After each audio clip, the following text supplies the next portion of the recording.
Teresa Liberton hindi makapaniwala mga idol sa ibinigay na schedule ng NBA sa kanila dahil sa kanyang pagbabalik pagkatapos ng 16 na buwan sa pagre-recover niya sa kanyang Achilles injury ay nakatuon po sa kanilang laban versus Pelicans sa road game.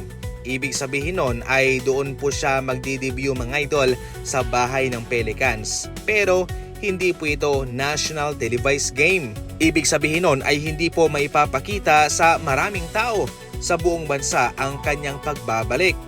Ang punto rito ni Teresa Liberton ay parang dapat pa ring bigyan siya ng pansin ng NBA. Parang bigyan siya ng priority dahil syempre magaling naman siya na para bang nakalimutan na ata ng NBA na nakapunta sila sa finals at kanilang kinalaban ang OKC Thunder at pinupuna pa ni Teresa Liberton na bakit daw yung Pelicans ang kanilang kakalabanin sa kanyang pagbabalik. No offense naman daw para sa Pelicans dahil nandun naman daw si Trey Murphy, syempre Zion Williamson, pero para bang nagpaparinig siya sa NBA na bakit yung Pelicans pa yung kalaban namin?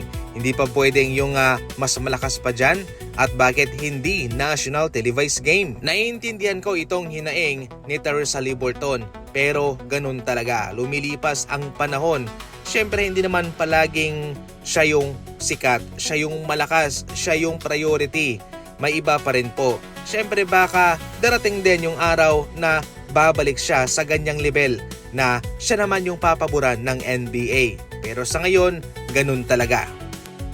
Samantala, Klay Thompson sinabing kung gugustuhin niya ay pwede pa niyang mapaabot sa 23-pointer ang kanyang gagawing record kung saan laban sa Chicago Bulls nakagawa siya ng record-breaking mga idol na 14 3-pointer. Pero ayon kay Klay Thompson, pinigilan niya ang kanyang sarili nung nakuha niya na ang 14 3-pointer. At alam niya mismo mga idol na syempre sinusubukan naman daw ni Stephen Curry o yung kanyang splash brother na gibain ang record na yon. Alam niya na yung record ay meant to be broken mga idol.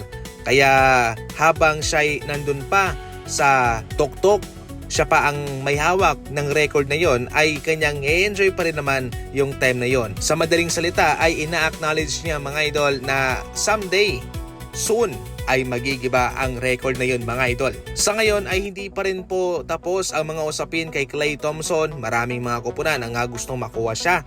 Yung Miami Heat mga idol ay ayaw magpakawala ng Nikola Jovic para sa trade sa Dallas Mavericks para makuha nila si Klay Thompson.